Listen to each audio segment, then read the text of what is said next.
राम जी के मंदिर में जाएंगे तो राम जी का श्रृंगार केवल पंडित जी करेंगे, या राम मंदिर के जो पंडा होंगे वो करेंगे। देवी के मंदिर में जाओगे तो देवी जी का श्रृंगार पंडित जी करेंगे, या जो वहां पर मठाधीश पीठाधीश जो होंगे वो करेंगे। कृष्ण मंदिर में जाएंगे तो उनका श्रृंगार भी भगवान पंडित ही करेंगे, या वहां का जो पंडा होगा वो करेगा।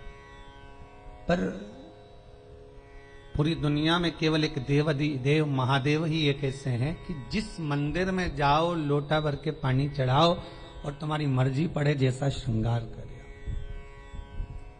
शंकर कहीं भेदित नहीं है, शिव कहीं भेद नहीं। और बड़ी एकाग्रता, बड़ा चिंतन, बड़ा मनन शिव का। सब दूर जाकर झोली फैलाकर कहना पड़ेगा कि हमको ये दे दीजिए। शंकर के पास जाकर झोली फैलाकर कहना नहीं पड़ेगा कि हमको दे दीजिए। केवल अगर आप शंकर के चरणारविंद तक पहुंचे हो या शिव महापुराण तक कभी भूल से भी आप पहुंच गए हो तो ये आप आने वाले नहीं हो, आपकी सामर्थ्यता नहीं है कि आप शंकर के करीब पहुंच जाएं, शिव महापुराण तक पहुंच जाएं। ये तो स्वयं शंकर को कोई करुणा करना होगी, शंकर को कोई दया करना होगी, कुछ कृपा करना होगा, इसलिए बाबा ने आपको बुला लिया, बाबा ने आपको दर्शन दे दिया। वो शिव पर से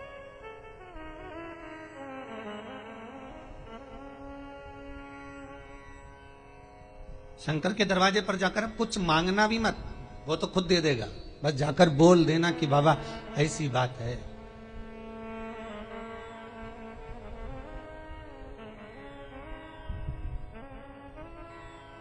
कल इंदौर से एक भैया आए थे, उन्होंने माइक लेकर बोला था, ध्यान होगा कि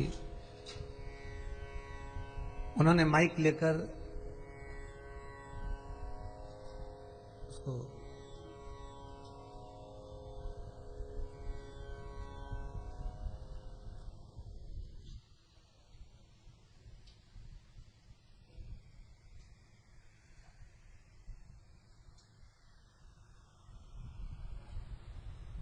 माइक लेकर बोला था कि भाई बाबा छोटा सा बालक है, आईसीयू में पड़ा हुआ था, पर भगवान शिव की करुणा ऐसी हुई, उसने कोई उपाय ऐसा कर लिया कि बालक आईसीयू से भी हट गया और यहां वो लेकर भी आ गए। आपकी उपासना, आपका भजन, आपका कीर्तन, आपका नाम जाप, आपका स्मरण कभी खाली नहीं जाता, कभी नहीं। वो भक्ति के एक पन्ने पर लिखा हुआ है।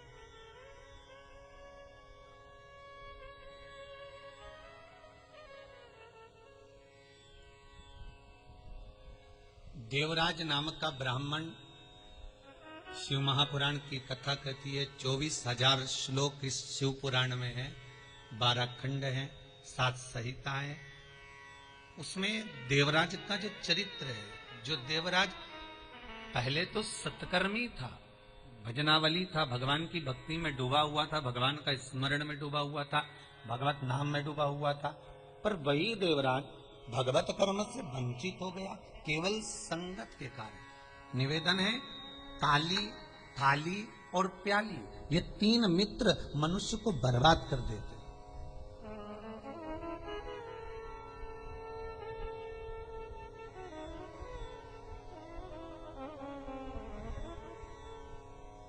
एक प्रशंसा करने वालों से दूर रहना, बहुत जल्दी बर्बाद करेंगे ये हमारा।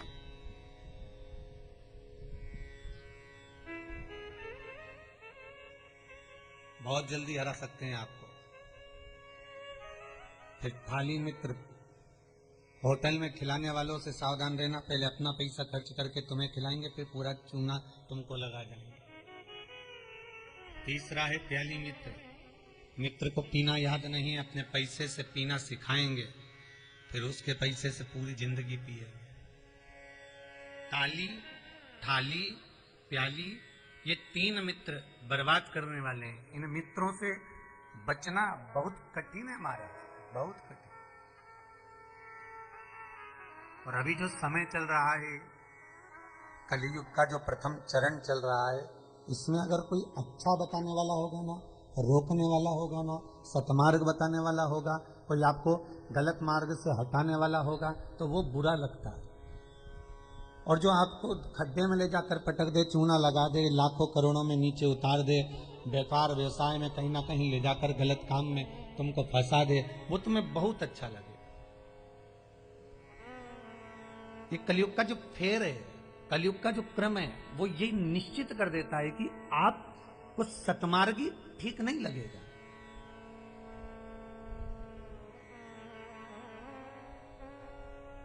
इस व्यासपीठ से कितने उपाय बताए जाते हैं, हर चीज का उपाय है और लोग कर भी रहे हैं और फायदा भी है, पर उस उपाय को कई लोग ऐसे हैं कि करते ही नहीं है।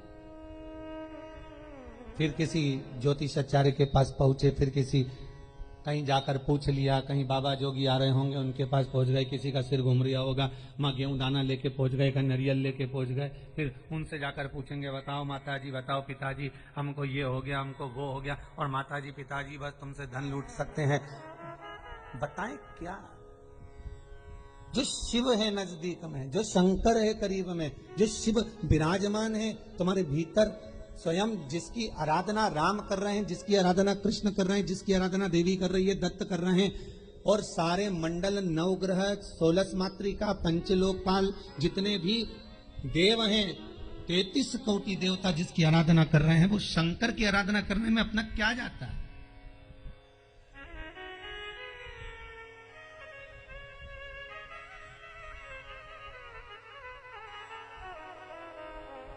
स्वयं भगवान कृष्ण को जब पूतना दूध पिलाने के लिए आई और विष पिलाने के लिए पूतना आ गई, तब भगवान कृष्ण दूध तो पी लिया, पर जब विष पीने का समय आया तो भगवान कृष्ण उसी समय पर शंकर भगवान को याद करते हैं, भोलेनाथ जी आओ। शंकर भगवान ने पूछा क्यों कृष्ण? कन्हैया जी कहते हैं दूध तो मैं पी सकता हूं पर विष पीना मेरी सामर्थ्यता नहीं है, इसलिए आप मेरे गले में आकर बैठ जाओ। भगवान शंकर भगवान कृष्ण के गले में आकर बैठ गए और सारा विष पूतना का पी गए। स्तनों का जो विष था जब शंकर भगवान पिए तो शंकर भगवान को भी चक्कर आ गए, चक्कर आकर नीचे की ओर भगवान गिरे। तब भगवान कृष्ण को लगा करूं क्या? भगवान ने एड़ी का प्रहार करा और मानसी गंगा को प्रकट करा, गंगा का जल शंकर भगवान पर चढ़ाया, तब जाकर भगवान शिव के चक्कर मिटे। इसलिए आज भी उस मंदिर का नाम चकलेश्वर महादेव है।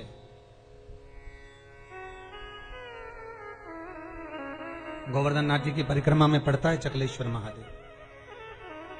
भगवान को स्वयं चक्कर आ गए, इतना विषैला विष, इतना प्रबल विष शिव धारण करे तो क्या?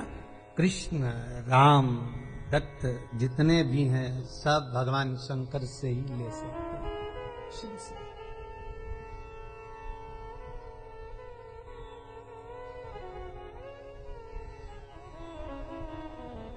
और कभी खजाना कम ना होता उसके दरवाजे का, वो लुटाता रहता है। अंबारियों में लुटाया उसने,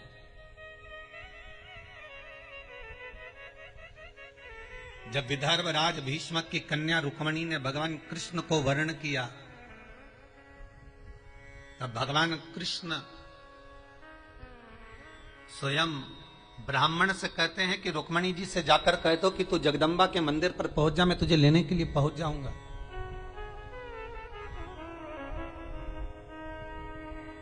क्योंकि भगवान कृष्ण जानते हैं एक शंकर का मंदिर और एक देवी का मंदिर, ये दो मंदिर के दरवाजे कभी बंद नहीं होते, कभी बंद नहीं। देवी मां है, मां अगर रात को भी सो रही है और बच्चे की आहट सुनाई दे जाए तो मां जाग जाती है। माता का दरबार, माता का मंदिर कभी बंद नहीं होता। हाँ, माता जी का श्रृंगार वगैरह थोड़ा बहुत करना हो तो भले थोड़ी देर बंद कर दे, पर माता का मंदिर बंद नहीं होता। कभी जाना वैष्णो देवी, रात भर दर्शन चलते हैं। कभी जाना देवास की टेकरी, रात भर दर्शन चलते हैं। कभी जाना मैयर, कभी बिजासन। तुम जितने देवी के मंदिर में जाओगे, चाहे मनसा जाओ, कामाख्या जाओ, चाहे चिंतपूर्णी, नैना, ज्वाला, सारे मंदिरों में रात भर दर्शन होते हैं। क्यों? क्योंकि मां अपने बच्चों को जागता हुआ देखती है तो मां सो नहीं सकती। एक जगदम्बा और एक शंकर। शंकर का मंदिर भी कभी बंद, हाँ ये चोरों से बचाने के लिए भले मंदिर में ताला लगा दिया जाए, पर शिव का मंदिर भी बंद नहीं होता, तो शंकर का मंदिर क्यों नहीं बंद होता? तो शंकर भगवान की कथा कहती है क्योंकि शंकर शमशान में निवास करते हैं। शमशान का गेट काहे को बंद करेंगे? वहां कौन आ रहा है? वहां तो कभी भी आ सकते।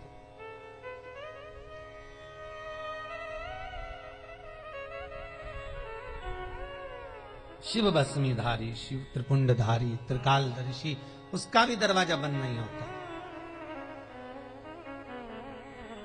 कोई शंकर से पूछे कि तुम कितनी बजे सोते हो? भगवान शंकर से कोई पूछ ले या माता रानी जगदम्बा भवानी से कोई पूछ ले तुम सोते कब हो? चलो वो भी जाने दो, तुम घर की मां से पूछ लेना, मां तो कितनी बजे सोती है? जरा सी बच्चे की आहट आई जग जाएगी। भले बच्चा छोटा है तब की भी बात जान दो, बच्चा अगर बड़ा भी हो गया ना, कॉलेज भी पढ़ रहा है हो, बच्ची नौकरी वोकरी भी करने की तैयारी कर रहा हो या नौकरी कर भी रहा हो ना, तो भी माता का हृदय माता का होता है। अगर बच्चे की जरा सी रात्रि को पढ़ने बैठा हुआ है, बैठा भले बड़ा बच्चा है और रात को अगर पढ़ाई कर रहा है, कितनी बजे बेटा पढ़ने बैठा और कितनी बजे तक पढ़ा, माता को बेटे को बताने की जरूरत नहीं होती। बेटा बताए ना माँ को तो भी माँ जान जाती है कि रात को तू 4 बजे तक पढ़ रहा था, ले मैं चाय बनाकर ला देती। ये माता की आहट है, ये माता की वात्सल्यता है, ये माता की करुणा है।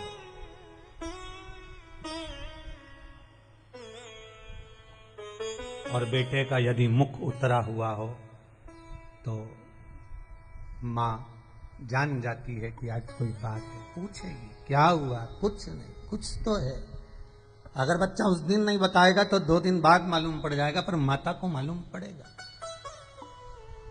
मेरी माँ जगतजननी जगदम्बा दुर्गा भवानी से कोई पूछे कि तुम सोती कब हो, कोई शंकर त्रिकालदर्शी कैलाशी अविनाशी से पूछे तुम सोते कब हो, तुम विश्राम कब करते हो, तुम्हें निंद्रा कब आती है? भगवान ब्रह्मा को एक क्षण की निंद्रा आई और वेद हाथ से खसक गए। हयग्रीवा ने वेद ले लिए, तब भगवान तुरंत पधार कर वेद ला कर दिए।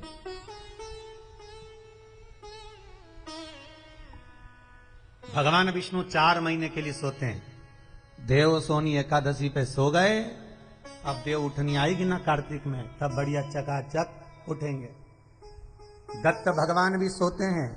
सारे 33 कोटि देवताओं के सोने का श्रृंखला लिखी हुई है कि कौन देवता कहाँ कितने समय के लिए विश्राम करता है, कितने समय के लिए आराम करता है, कितने समय के लिए कौन सा देवता कब निंद्रा ग्रहण करते हैं, ये सब कुछ शास्त्रों में लिखा हुआ है। पर एक देव अधिदेव महादेव के लिए कहीं नहीं लिखा कि शंकर भगवान कितनी घड़ी, कितने पल, कितने क्षण सोते हो।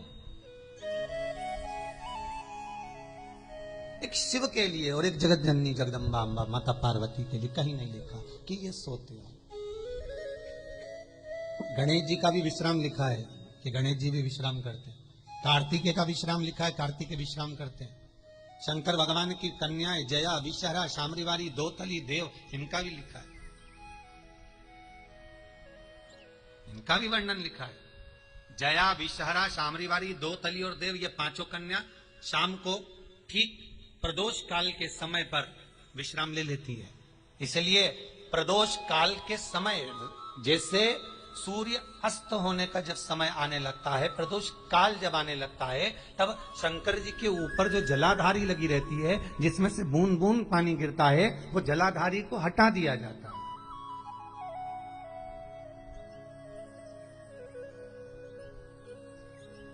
पर भारत की भूमि पर 4 मंदिर ऐसे हैं जहां पर जलाधारी नहीं हटती, जहां पर निरंतर जलाधारी में से जल गिरता है, निरंतर।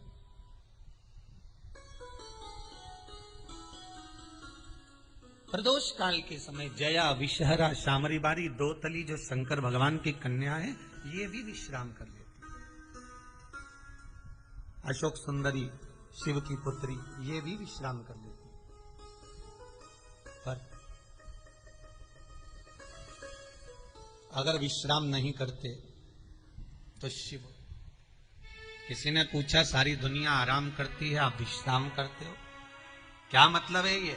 शंकर भगवान कहते हैं मेरे कंठ पर भरा है विष, दिन भर लेता हूं राम का नाम, दोनों को मिला दो तो हो गया विश्राम।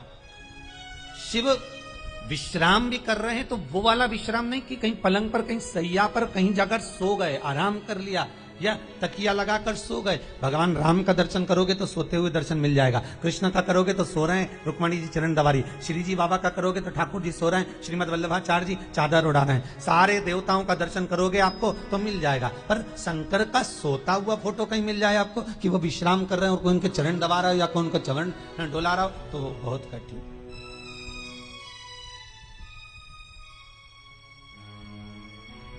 बेटा यदि पुकारे,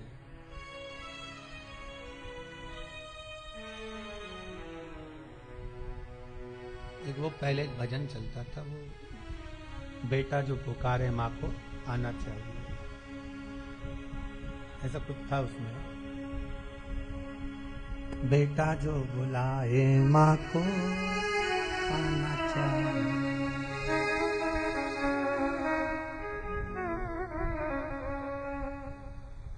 माता के चरणों में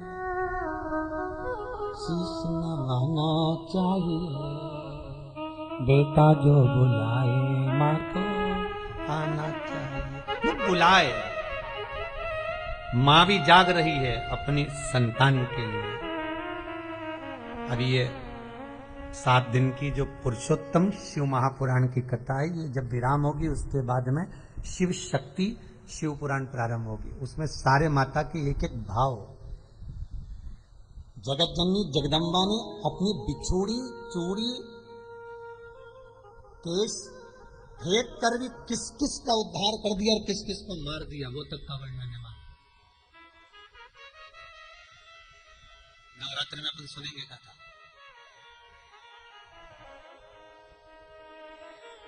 विश्राम तो नहीं है भगवान। एक बार शंकर भगवान माता पार्वती को लेकर पहुंच गए सुंदर आनंद में, अमर गुफा में।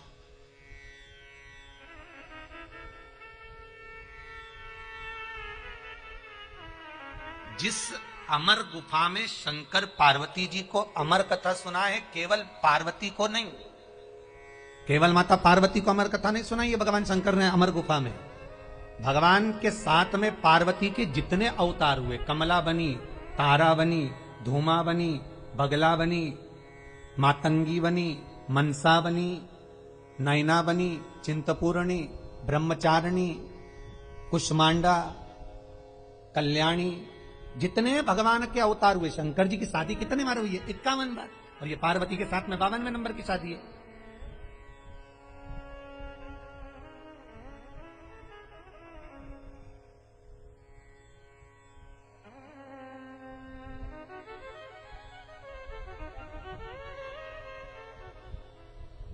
कई बार ये भगवान की शादियों के पीछे भी झगड़ा होने लगता है, भाई लोग उसमें भी झगड़ लेते। एक गांव में पंडित जी कथा करने आए, उन्होंने सुंदर महाभारत सुना दी, सुनाई तो उसमें सब अच्छा अच्छा सुना दिया, द्रौपदी का चरित्र भी कह दिया, 5 पति थे, ऐसा था वैसा था। इतने में पंडित जी जाने लगे कि आज महाभारत समापन हो गई, चलो सब दूर से दक्षिणा इकट्ठी कर लाऊं, जजमान के घर जाऊं। पटेल साहब क्या गए, पटेल साहब राम राम। पटेल साहब बोले सीताराम जी। आओ पंडित जी बैठो। और पंडित जी तो बैठ गए। पटलन गोबर से लीप रही थी, पटेल साहब बैठे थे, हुक्का धुन रहे थे। हुक्का धुनते धुनते बोले, पंडित जी तुम्हें क्या कथा सुनाई बारी,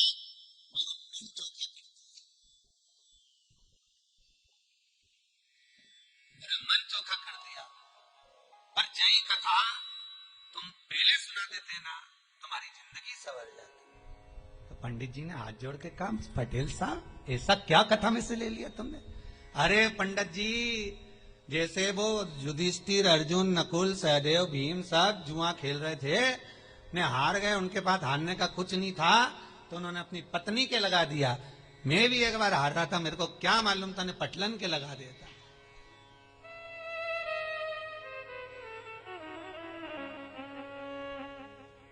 तो पटलन गोबर लीपती लीपती उठ के खड़ी हुई, इतना सारा घूंघट करके बोली, पंडित जी सही में इतनी चोखी कथा सुनाई तुमने पंडित जी जिसका वर्णन नहीं है, पर यही कथा तुम पहले कह देते नहीं तुम्हारी जिंदगी सवर जाती। भद्रोपति के 5 पति जैसी मेरी करके लिया थी। अब तो पंडित जी ने तो झोला बिस्तर सब बंद करके जाने लगे, दक्षिणा जाए चूल्हा में, अपन तो चलो, यहां तो दंगा महाभारत चालू हो गया। तो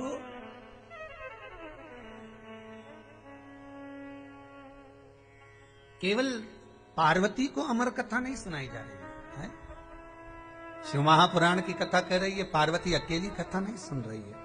पहले जितने भगवान शंकर के साथ में पार्वती के अवतार हुए हैं, जन्म हुए हैं, हर जन्म में पार्वती शिव के साथ अमर गुफा में कथा श्रवण करने के लिए गई। हर अवतार में, चाहे उमा हो, महेश हो, हर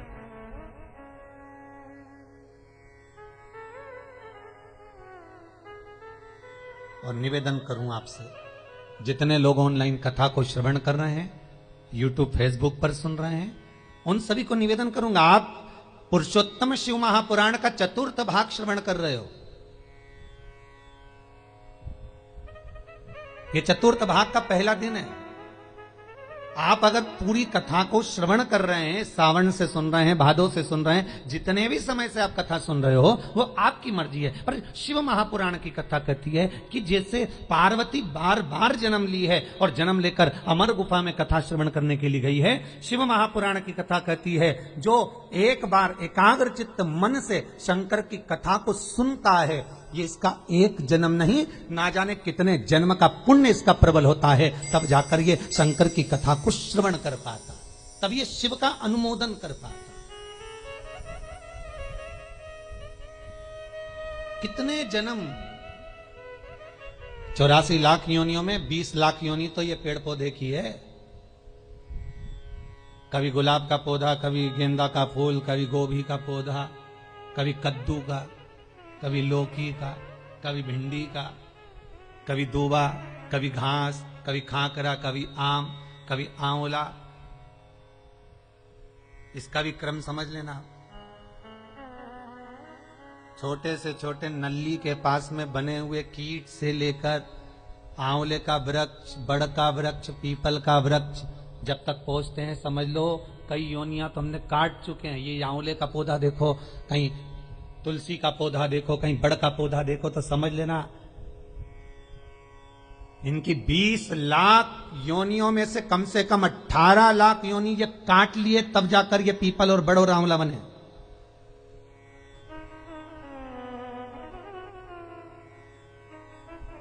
चौरासी लाख योनियों में 40 लाख योनियां तो यही निकल गई पेड़ पौधा में बची हैं, तो ये सब कीट पतंगा मच्छर कीट ये सब।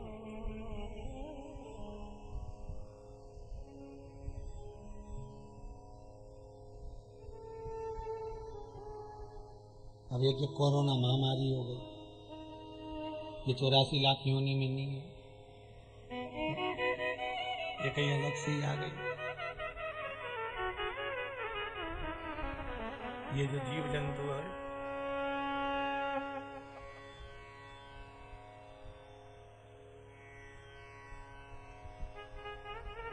आज एक माता जी आई थी चौरसिया परिवार की, वो कह रही थी गुरुजी हमारी बहन मर गई पर हम जा ही नहीं सके। मैंने कहा अच्छा हुआ नहीं गई, नहीं तो तू भी चली जाती।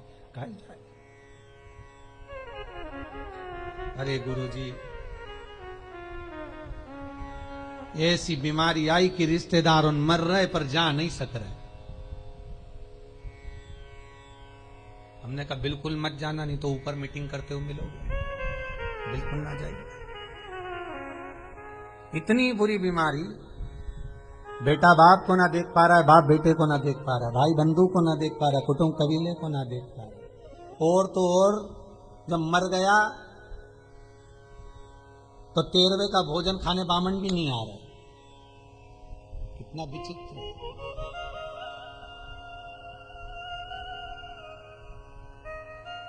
सोचा 12वें का भोजन करा दे, ब्राह्मणों को बुला ले, ब्राह्मणों को पूछ ले भैया ये बताओ कैसे निपटा, तो क्या कोरोना, तो क्या भैया रहने दे, तू तो बड़ी विचित्र बीमारी। और मान लो बहुत ज्यादा दुख है, बहुत ज्यादा तकलीफ है, बहुत कष्ट है, तो फिर विष्णु पुराण का एक उपाय जरूर कर देखना।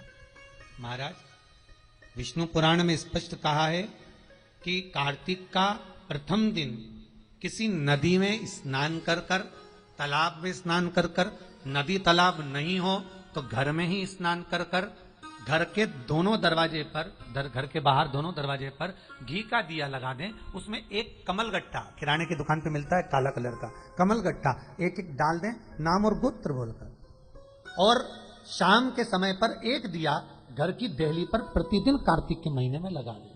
महाराज, विष्णु पुराण का उपाय। अगर ज्यादा तकलीफ है, बहुत कष्ट है, बहुत ज्यादा कष्ट के व्यापार चल ही नहीं रहा, कर्जे में लतालूम हो गए, यहां तक गति हो गई कि मरने तक की सोच लिया, तो वो कार्तिक के महीने में कर लिया। उसका प्रयोग अवश्य करें, सुख समृद्धि के, लक्ष्मी वैभव के।